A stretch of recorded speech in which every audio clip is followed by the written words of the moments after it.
Hello everyone, I'm Shin, CEO of 𝘖𝙧𝙚. Today I have with me two very special guests. First we have James. He is CEO of KIAN China and currently he is in Guangzhou. James, say hi to everyone. Hello everyone.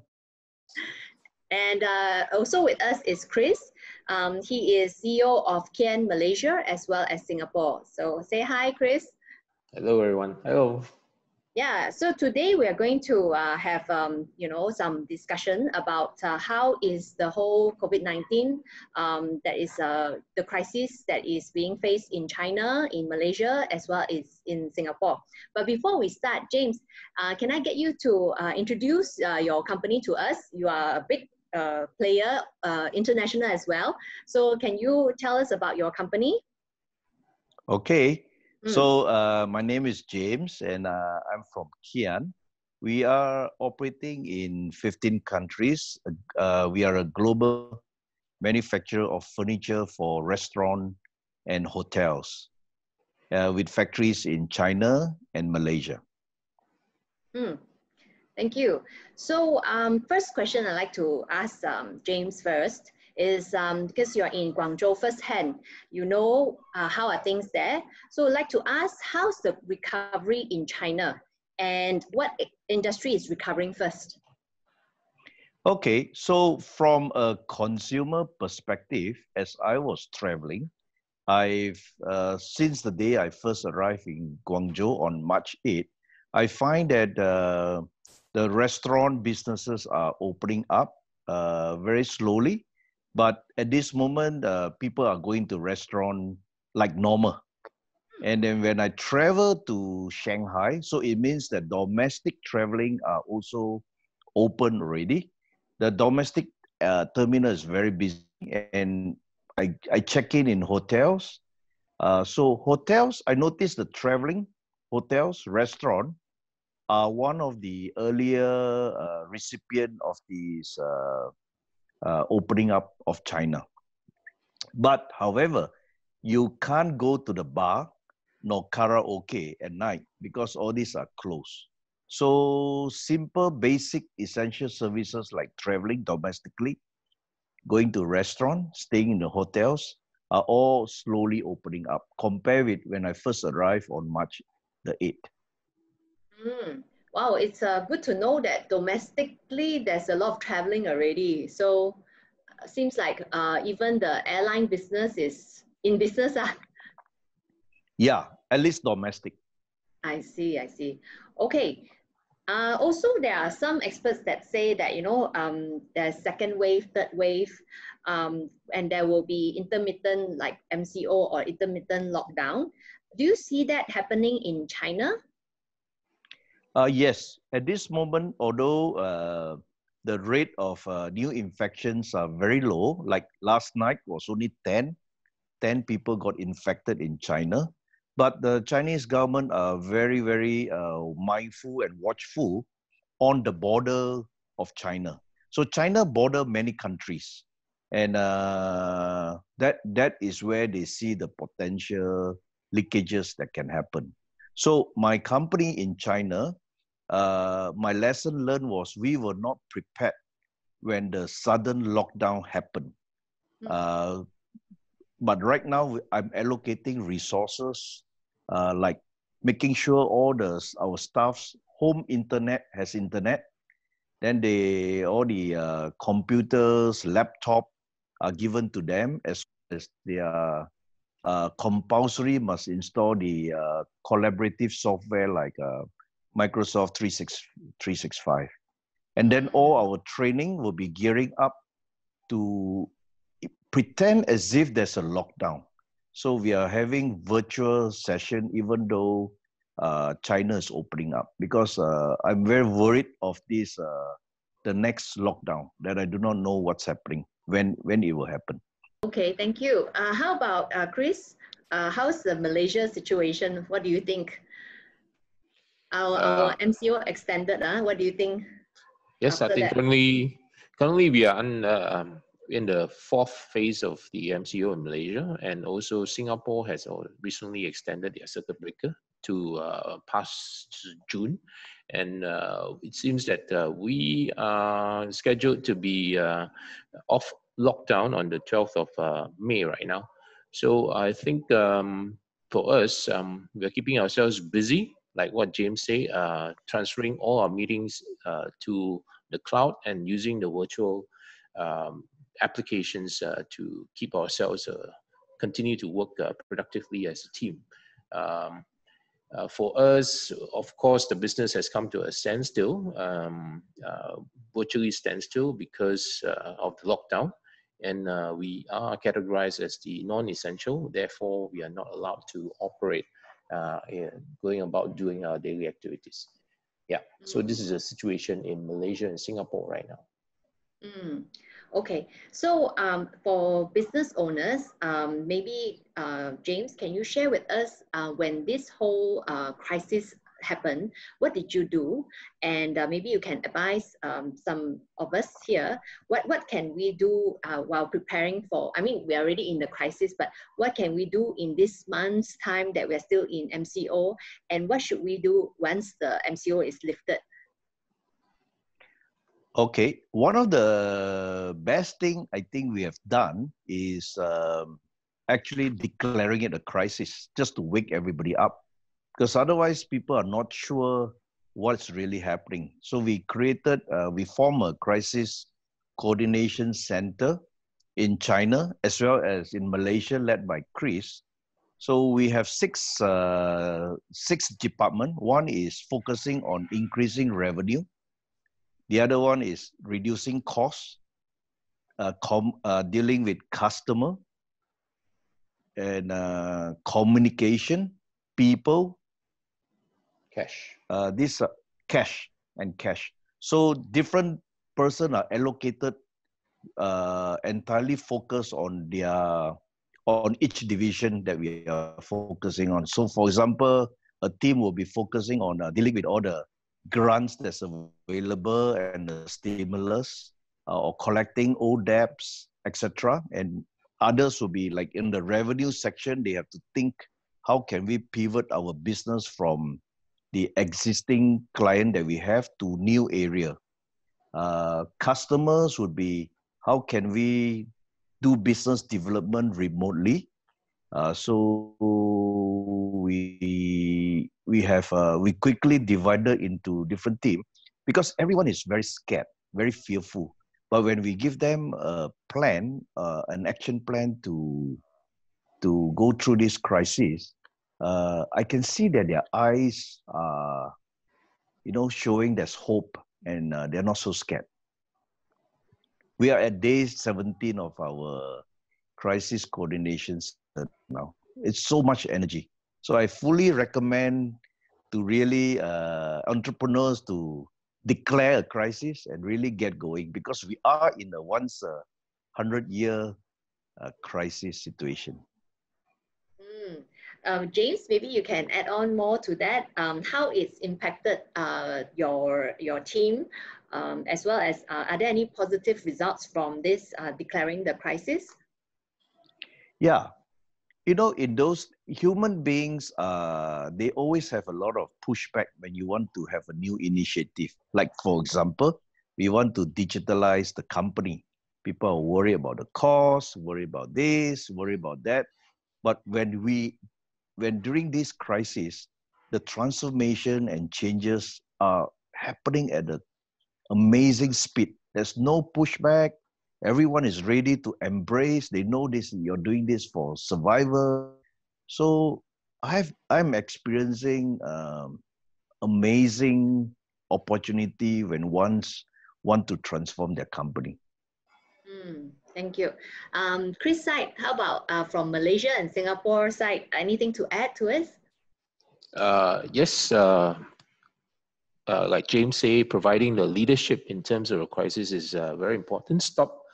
Everybody should stop living in denial, wake up, accept that there is a crisis, and we as leaders should come up, step up, and provide leadership. Like we said, we believe very much in forming the CCC, the 6 action teams must spring into into action, and we work on very specific guidelines on what to do. Each team has a task, has different tasks to make sure that we do things steadfastly, and of course the leaderships are all behind the team. So first, stop from denying, and then come up and make sure that we do things to counter this pandemic and the effects of it. Thank you, thank you. Then for your business, you are international, you are in many countries. Do you find the same set of challenges, or is there any government or stimulus that is more friendly in any country that helps you all more? Maybe James, you can comment first. Okay, so I'm a Malaysian foreign enterprise operating in China. So we don't really get too much support in China. But also, I look at even the local Chinese company aren't getting as much support as what I saw that's available in Malaysia. So the only big help they gave was to pay the social insurance 6 months later. They waived the payment of social insurance. That's about it. There's no wage subsidy program, unlike what I seen in Malaysia. So I was very envious of what is available with the help the government is giving in Malaysia, Singapore, and Hong Kong. In China, we got to fend ourselves. We just need to be very efficient, take away all the fats, and get ready to go through this difficult period. Oh, also, how about the China government, are they also helping the locals, the SMEs? Is it just the foreign owned that they're not helping, or what is it? No, whatever we are enjoying, the local enterprise are also getting. So I don't see the local Chinese SME getting any special help, because China is just too big, and they can't give that kind of help that we experience in Malaysia or Singapore. Oh, so meaning many companies would most likely go bust, huh? Well, in China now, every 6 minutes, there's one restaurant going bust. Wow, that's a big number. Yeah. Okay, and I have a couple of lawyers friend, and they share with me how busy they are now, dealing with all the arbitration, contract not honored. So a lot of things will surface, probably in Malaysia too, when the MCO is lifted. Some companies decided to give up for good. Others, a lot of issues forward. How about Chris side? Because in Malaysia versus Singapore, as well as how the overall sentiments are for SMEs here. Okay, for Singapore, for instance, I talk about Singapore first. I think the Singapore government is doing really great helping the companies here, small or big. I think the wage subsidy and wage and salary subsidy scheme has been a really good effort. And our companies in Singapore, all the Singapore PRs and even Singaporean residents that are working within the company immediately get the wage subsidy, and it has been already credited into our bank. Rental, as far as the Singapore government is concerned, is giving tax rebates to the landlords, and this in return is rebated back to as form of rental discounts to the companies operating in Singapore. I think the Singapore government has done a tremendous good job. For Malaysia, a lot of stimulus packages, the BPNs and also SRF has been extended.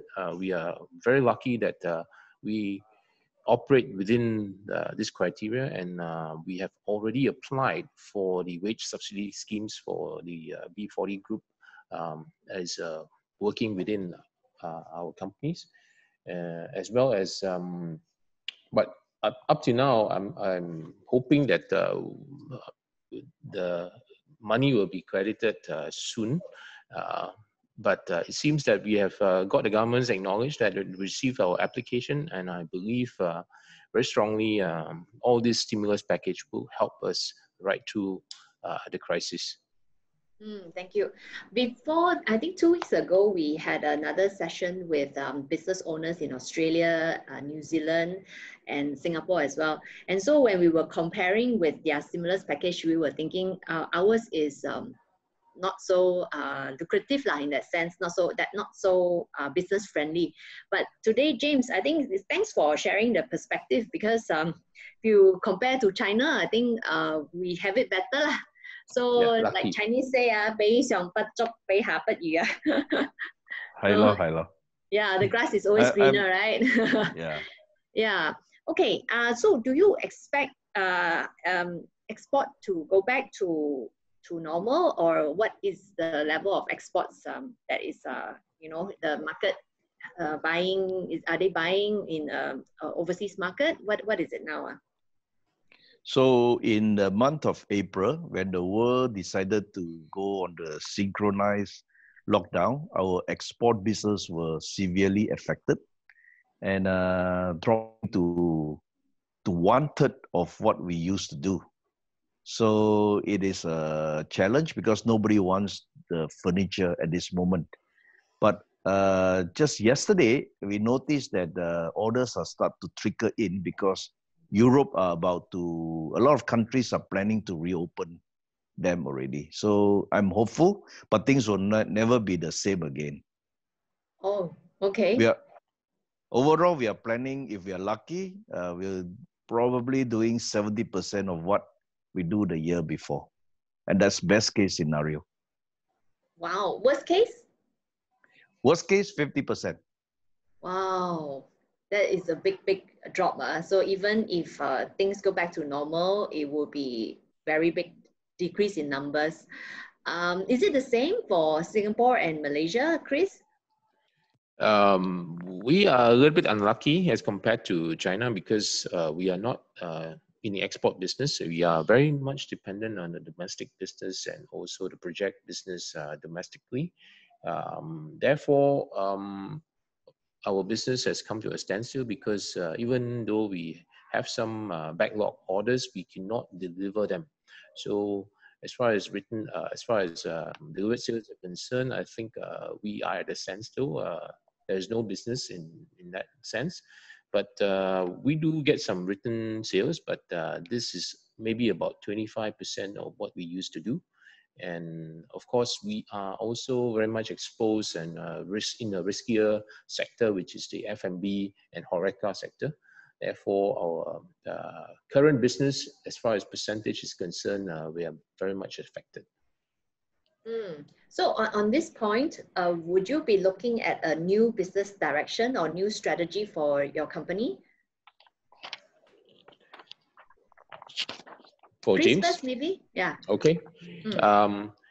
Of course, when you look at the overall business landscape, we have to divide into those who are at a very high risk and the industry which is not at a very high risk or lower risk industry. Therefore, it's not a no-brainer strategy to pivot toward those with a less riskier industry.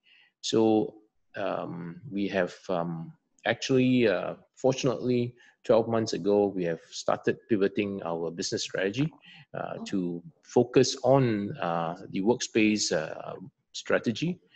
So in workspace, there are industries that are very much less riskier in the times of crisis. So we are providing solutions, workspace solutions to this particular workspace industry, as far as supplying furniture towards the workspace, fit out solutions, and if you want me. So we want to pivot and dedicate our resources towards these lower risk industries post the MCO. So we hope that by relying our bet on this, we can be a little bit safer in terms of business wise. So there is a need to pivot lah. For sure, right? Definitely, yes. Yeah. How about James? In China, luckily, we have a business here since 10 years ago. So we are aggressively pivoting the domestic business in China, shifting a lot of capacity from export to domestic China, because I believe China is going to be the new engine of growth, at least in the next 12 months. The other thing that we are pivoting is the moving into the hospital furniture and aged care, because China is also an aging country. So there's a lot of opportunity in this area. So we are definitely pivoting. Thank you. Yeah, that's good. How about any advice to give to Malaysian business owners, especially SMEs, who are now still in MCO? Any advice that you all can share with our fellow Malaysians here? Okay, for me, it would be, this is a time to come and invest in China. It's a huge market. We shouldn't restrict ourselves just in Malaysia. The population is small, and it's a great time to take this opportunity to attack the bigger market in this borderless world. The COVID-19 have changed how we look at things and how we have access to so many training materials and webinar, and people can meet each other so easily with Zoom. It's just amazing. Something I never thought it could happen so easily. But the COVID-19 pandemic has shifted the mindset of what is possible and what's not possible. Thanks. How about Chris? Any advice? One thing for sure, we can't run to China because we are already in China. For the Malaysian and Singapore business, word of caution is the wind of change is here. When you are back against the wall, either you scale the wall to get to the other side, or you break down the wall. There is no choice, because you have to change. And for the Malaysia side, I would say we are actually pivoting to Southeast Asia in an aggressive manner also. For example, we have companies in Indonesia. Indonesia is a huge market, huge potential by 2025. We just need to scale up this effort. Yeah. Chris, any more to continue? I think James has covered most of the area. When you are in Malaysia and Singapore, you just have to scale up to your neighborhood countries, like the Southeast Asia, the growth plans, ASEAN countries. So fortunately, we have established businesses there. Some of them are startups and JV partners. So we'll be looking into aggressively moving towards those economies with our expertise and capabilities. Okay, thank you for your sharing. Let me summarize. That means from today, thank you, because we really wanted to hear what is happening firsthand from business owner in China. And so therefore, the situation there has improved. But even with that, the overall views is that, most likely business will, in best case scenario, will be at 70% compared to the previous year. And so with that in mind, I think many business owners in Malaysia needs to also think more globally, think of, don't just limit ourselves to the Malaysian market, but really to think globally. And for many business owners in Malaysia who are not prepared, because I've seen from hearing from the both of you, you've done a lot of preparation, like declaring crisis, you've done a stress test, you know what is the worst case scenario. But I think many other SME owners or many business owners in Malaysia have not gone to that level of preparation. And so I think one thing that we learned from you all today is definitely to have that preparation ready, so that when the MCO is lifted, the companies that are prepared is at least ahead of the others. Okay. All right. So that's our short session today. Thank you so much for taking your time to share with all the business owners in Malaysia. All the best. Let's keep fighting, even with all these crises. And I believe very strongly that after the crisis will also be over a matter of time. So companies that take action now will be able to stand stronger than before. But companies that don't, then that there will be problems lah. Okay, thank you everyone. Thank you so much. Appreciate. Thank you. Thank you, Datin. Thank Bye. you, everyone. Bye-bye. Malaysia, 加油! China boleh. Boleh, boleh.